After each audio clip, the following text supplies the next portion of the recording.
আমি তোমাকে শিখিয়ে দিচ্ছি। তুমি তোমার হবু শ্বশুরকে যেয়ে কি বলবে? প্রথমে যেয়ে বলবে, শ্বশুর বাবা কেমন আছেন? তিনি হয়তো বলবেন ভালো। কেমন আছেন বাবা? বেশি ভালো নেই, এবার মরতে পারলেই বাঁচি। এটাই তো আমাদের কাম্য। কি বললে তুমি? তা বলছি, কোন ওষুধ নিয়েছেন বাবা? বিষ নিয়েছি, বিষ, বুঝেছো? বাহ, এটি খুব ভালো ওষুধ। রোজ খেলে তাড়াতাড়ি সুস্থ হয়ে যাবেন আশা করি। হ্যাঁ, কি বললে?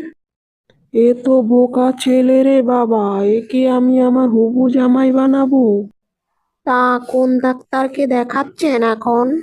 ওরে আমার জম। বাহ, খুব ভালো ডাক্তার দেখছি। আপনাকে খুব তাড়াতাড়ি সুস্থ করে তুলবে। আচ্ছা, ঠিক আছে, ঠিক আছে, তুমি এবার আসতে পারো। আচ্ছা, ঠিক আছে, এখন আমি যাই। কি বলছো দাদি, ওরা বিয়েটা ভেঙে দিয়েছে? ভেঙে দেবে না তো কি করবে? তোমার কথাবার্তায় বুঝে গেছে তোমার শ্বশুর তুমি কতটা বোকা।